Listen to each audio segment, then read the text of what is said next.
B Nagendra CM DK Shivakumar ಸರ್ಕಾರದಲ್ಲಿ ಮಂತ್ರಿ. ಆದ್ರೆ ನಾಗೇಂದ್ರ ಸಚಿವರಾದಾಗಿನಿಂದಲೂ ಟೈಮೇ ಸರಿ ಇಲ್ಲ. 2023ರಲ್ಲಿ ಸಿದ್ದರಾಮಯ್ಯ ಸರ್ಕಾರದಲ್ಲಿ ವಾಲ್ಮೀಕಿ ಹಗರಣದಿಂದ ಜೈಲು ಸೇರಿ ಮಂತ್ರಿ ಸ್ಥಾನ ಕಳೆದುಕೊಳ್ಬೇಕಾಯ್ತು. ಅಲ್ಲಿಂದ ರಿಲೀಸ್ ಆಗಿ ಡಿಕೆ ಶಿವಕುಮಾರ್ ಸರ್ಕಾರದಲ್ಲಿ ಸಚಿವರಾದ್ರೂ ಕೂಡ ಅವರ ರಾಜೀನಾಮೆಗೆ ಬಿಜೆಪಿ ದೊಡ್ಡ ಹೋರಾಟವನ್ನೇ ಮಾಡ್ತಿದೆ. ಹಾಗಾದ್ರೆ ಈ ನಾಗೇಂದ್ರ ಯಾರು? ಸಾಮಾನ್ಯ ಕುಟುಂಬದಿಂದ ಬಂದು ಕೋಟಿ ಕೋಟಿ ಸಂಪಾದಿಸಿದ ಹೇಗೆ? ಜನಾರ್ದನ್ ರೆಡ್ಡಿ ಶ್ರೀರಾಮುಲು ಸ್ನೇಹವಾಗಿದ್ದೇಗೆ? 1.5 ವರ್ಷ ಜೈಲು ಸೇರಿದ್ಯಾಕೆ? ನಾಗೇಂದ್ರ ಆಸ್ತಿ ಎಷ್ಟು ಕೋಟಿ? ಹೆಂಡತಿ ಮಕ್ಕಳ್ಯಾರು ಅನ್ನೋದರ ಒಂದಿಷ್ಟು ಡೀಟೇಲ್ಸ್ ಇಲ್ಲಿದೆ. ಬಿ ನಾಗೇಂದ್ರ 1971ರ ಸೆಪ್ಟೆಂಬರ್ 15ರಂದು ಬಳ್ಳಾರಿಯಲ್ಲಿ ಜನಿಸಿದ್ರು. ಇವರ ತಂದೆ ಬಿ ಆಂಜನೇಯಲು, ತಾಯಿ ಬಿ ಲಕ್ಷ್ಮೀದೇವಿ. ಇವರದ್ದು ಎಸ್ಟಿ ಸಮುದಾಯಕ್ಕೆ ಸೇರಿದ ಮಿಡಲ್ ಕ್ಲಾಸ್ ಕುಟುಂಬವಾಗಿತ್ತು. ಬಳ್ಳಾರಿಯಲ್ಲೇ ಓದಿದ ನಾಗೇಂದ್ರ ವೀರಶೈವ ಕಾಲೇಜಿನಿಂದ ಬಿಕಾಂ ಪದವಿ ಪಡ್ಕೊಂಡ್ರು. ಆಗಲೇ ಇವರಿಗೆ ರಾಜಕೀಯದಲ್ಲಿ ದೊಡ್ಡ ಆಸಕ್ತಿ ಇತ್ತು. ಆದರೂ ಕಾಲೇಜು ಬಿಟ್ಟ ಬಳಿಕ ನೇರವಾಗಿ ರಾಜಕೀಯದಲ್ಲಿ ತೊಡಗಿಸಿಕೊಳ್ಳಲು ನಾಗೇಂದ್ರಗೆ ಸಾಧ್ಯವಾಗಲಿಲ್ಲ.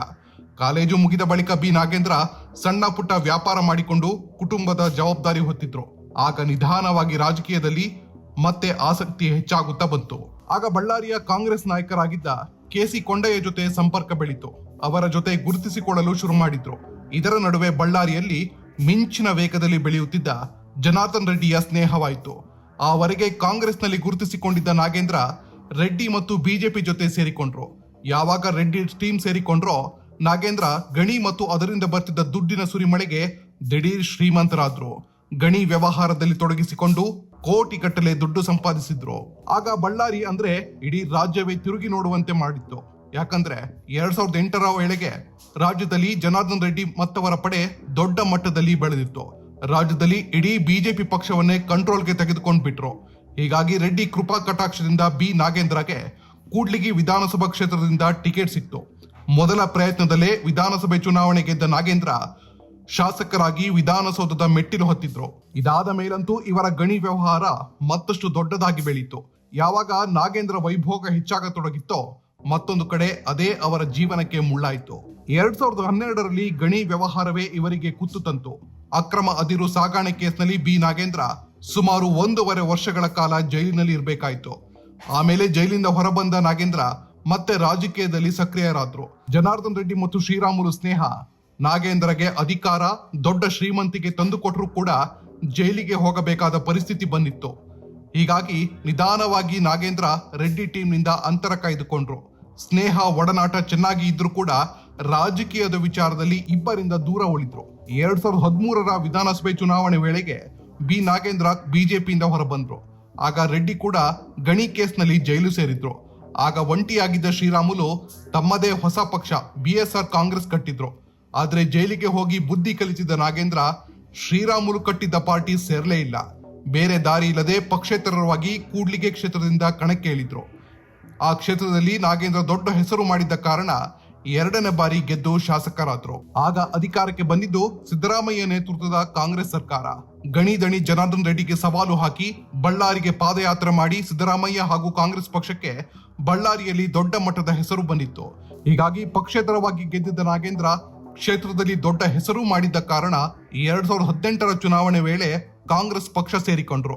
ಆದ್ರೆ ತಮ್ಮನ್ನು 2 ಬಾರಿ ಗೆಲ್ಲಿಸಿದ್ದ ಕೂಡ್ಲಿಗಿ ಕ್ಷೇತ್ರ ಬಿಟ್ಟು ಬಳ್ಳಾರಿ ಗ್ರಾಮಾಂತರದಿಂದ ಸ್ಪರ್ಧೆ ಮಾಡಿ ಅಲ್ಲೂ ಗೆದ್ದು ಕಾಂಗ್ರೆಸ್ನಿಂದ 3ನೇ ಬಾರಿ ಶಾಸಕರಾದ್ರು.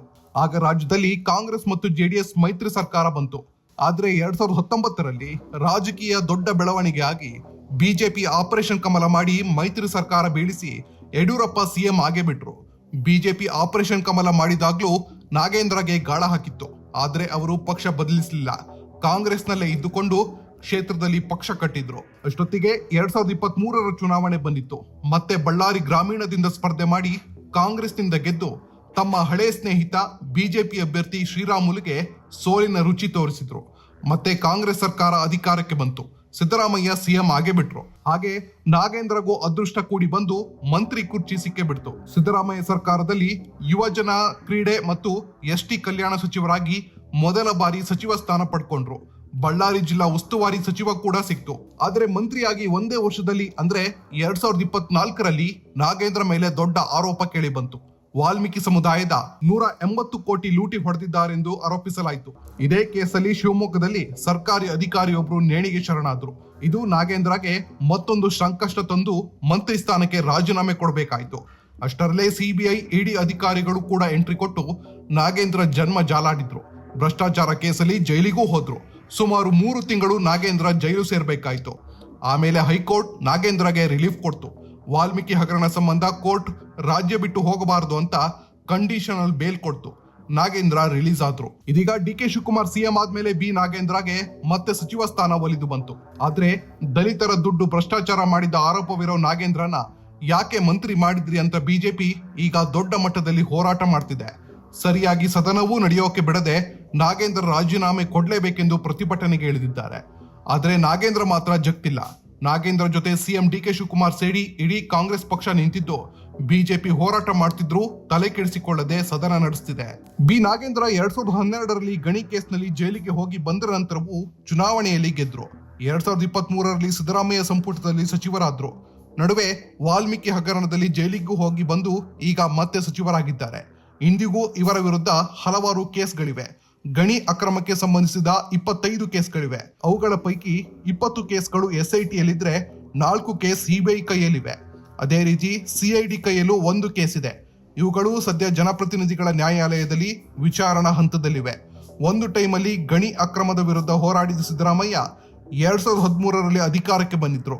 ಈಗ ಅದೇ ಸಿದ್ದರಾಮಯ್ಯ ಅದೇ ರೀತಿಯ ಆರೋಪ ಹೊತ್ತಿರೋರಿಗೆ ತಮ್ಮ ಸಂಪುಟದಲ್ಲಿ ಜಾಗ ಕೊಟ್ಟಿದ್ದಾರೆ ಅಂತ ಈ ಹಿಂದೆ ಜನಾರ್ದನ್ ರೆಡ್ಡಿ ಆರೋಪಿಸಿದ್ರು. ನಾಗೇಂದ್ರ ಕುಟುಂಬದ ವಿಚಾರಕ್ಕೆ ಬರೋದಾದ್ರೆ ನಾಗೇಂದ್ರ ಮಂಜುಳಾ ಅನ್ನೋರನ್ನ ಮದುವೆ ಆಗಿದ್ದಾರೆ. ಈ ದಂಪತಿಗೆ ವಿಷ್ಣು ತಾರಕ್ ಮತ್ತು ರಾಣಕೃತ್ನ ಅನ್ನೋ 2 ಗಂಡು ಮಕ್ಕಳಿದ್ದಾರೆ. ಇವರ ಬಳಿ 17 ಕೋಟಿ 60 ಲಕ್ಷ ರೂಪಾಯಿ ಮೌಲ್ಯದ ಆಸ್ತಿ ಇದೆ. ಅದೇ ರೀತಿ 3 ಕೋಟಿ 79 ಲಕ್ಷ ರೂಪಾಯಿಯಷ್ಟು ಸಾಲ ಕೂಡ ಇದೆ. ನಾಗೇಂದ್ರ ಬಳಿ 1 ಕೆಜಿ 764 ಗ್ರಾಂ ಬಂಗಾರ ಇದೆ. ಪತ್ನಿ ಮಂಜುಳಾ ಬಳಿ 590 ಗ್ರಾಂನಷ್ಟು ಚಿನ್ನ ಇದ್ರೆ ತಾಯಿ ಲಕ್ಷ್ಮೀದೇವಿ ಬಳಿ 200 ಗ್ರಾಂ ತೂಕದ ಬಂಗಾರ ಇದೆ ಅಂತ ನಾಗೇಂದ್ರ ಕಳೆದ ಬಾರಿ ಚುನಾವಣೆಯಲ್ಲಿ ಅಫಿಡವಿಟ್ ನಲ್ಲಿ ಮಾಹಿತಿ ನೀಡಿದ್ದಾರೆ. ಆದ್ರೆ ಆದಾಯದ ಮೂಲ ಗಣಿ ಅಂತಲೂ ಉಲ್ಲೇಖಿಸಿಲ್ಲ. ಬದಲಿಗೆ ಶಾಸಕರಾಗಿರೋದಕ್ಕೆ ಸರ್ಕಾರದಿಂದ ಬರ್ತಾ ಇರೋ ಸಂಬಳವಷ್ಟೇ ಆದಾಯದ ಮೂಲ ಅಂತ ಹೇಳ್ಕೊಂಡಿದ್ದಾರೆ. ಬಳ್ಳಾರಿಯಲ್ಲಿ ಸಾಮಾನ್ಯನಾಗಿದ್ದ ನಾಗೇಂದ್ರಗೆ ವಿಧಾನಸೌಧದ ದಾರಿ ತೋರಿಸಿದ್ದೆ ಜನಾರ್ದನ್ ರೆಡ್ಡಿ ಮತ್ತು ಶ್ರೀರಾಮುಲು. ಈಗ ರಾಜಕೀಯವಾಗಿ ರಾಮುಲು ಮತ್ತು ರೆಡ್ಡಿಯಿಂದ ನಾಗೇಂದ್ರ ದೂರವಾಗಿದ್ದಾರೆ. ಆದ್ರೆ ಇಂದಿಗೂ ರೆಡ್ಡಿ ರಾಮುಲು ಮೇಲೆ ಗೌರವ ಹೊಂದಿದ್ದಾರೆ. ರಾಜಕೀಯ ಏನೇ ಇರಲಿ, ವೈಯಕ್ತಿಕವಾಗಿ ನಾವು ಚೆನ್ನಾಗಿದ್ದೀವಿ. ಅವರ ಕುಟುಂಬದ ಕಾರ್ಯಕ್ರಮಗಳಿಗೂ ನಾನು ಹೋಗ್ತೀನಿ. ಅವರಿಬ್ರು ನನಗೆ ಗುರುಗಳು ಅಂತ ನಾಗೇಂದ್ರ ಅವರೇ ಹೇಳಿಕೊಂಡಿದ್ರು. ಜೊತೆಗೆ ಕಳೆದ ಚುನಾವಣೆಯಲ್ಲಿ ರಾಮುಲು ಸೋಲಿನ ಬಗ್ಗೆಯೂ ಮಾತನಾಡಿದ ಅವರು, ನಾನು ರಾಮುಲು ಅಣ್ಣನ ಸೋಲಿಸಿದೆ ಅಂತ ಖುಷಿ ಇಲ್ಲ, ಅವರು ಸೋತಿದ್ದಾರೆ ಅನ್ನೋದು ನನಗೂ ಬೇಜಾರಾಗಿದೆ ಅಂತ ಹೇಳಿಕೆ ಕೊಟ್ಟಿದ್ರು.